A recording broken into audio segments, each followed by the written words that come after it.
Hi class. I wanted to make a short video for you to help with completing your summary table of article reviews. Sorry about that. And so this particular page is on your instructions, your assignment instructions in the green column. It's the second page. I have updated it just a little bit for this video so that I can hopefully lend some clarity to what I'm looking for in this assignment. You have by now probably been viewing your classmates' PowerPoints on their articles, their chosen articles, and hopefully maybe even taken a few notes for yourself as I talked about in last week's Week 9 intro video. The chart that I want you to make here, or summary table, the goal is for you to have a resource that you can use in your future classrooms where if you are facing a certain challenge, you can look back here to this chart and say, I'm really interested in a particular child's emotional development, or my class seems to be really kind of lagging behind in self-regulation. I wonder if I could go back and read more about that. So the idea is that you're going to summarize some themes from all of your classmates' PowerPoints to give you a repository of places you can look for more information. So I have given you 3 examples here.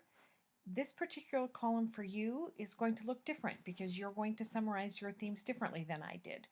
And some of the articles in this column are not articles that you may have access to through this class. They might be things that I have from other resources. So don't worry about the fact that my article titles might look different than yours.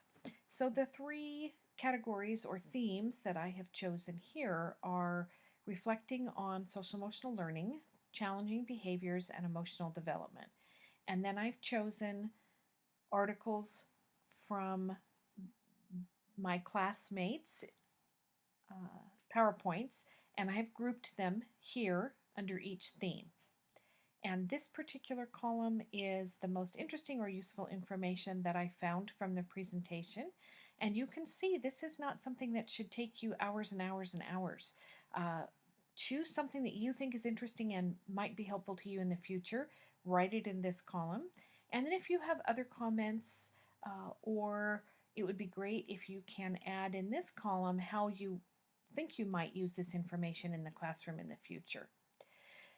So I believe there should be quite a few articles that you have watched PowerPoints about on challenging behaviors. So possibly many people in the class, as one of their themes, will have challenging behaviors. But you might pick out something completely different for your other summarized themes in this column. And depending on the size of the class that you're in, you could have 5, 6, 7 themes here. I think somewhere I've said 3 to 6. It doesn't matter how many you have. That's totally up to you, as long as you can put the articles in this column to fit one of the themes. And there may be articles that you think this is an article that stands alone. I can't link it to any of the other articles. That's fine. Just put what you consider the theme of that article here and just have one bullet point. That's perfectly fine. I hope that this clears up some of the questions that you may have had. I hope you know by week 10 here that I'm interested in your learning and that you have a resource to take with you after this class. So please, please, please don't worry if your summary table looks different than mine. It certainly doesn't have to have these colors. I just did that for illustration purposes for this video. Please don't worry if for some reason your lines aren't quite straight or you can't figure out how to do the bullet points here. I'm not interested in all of that.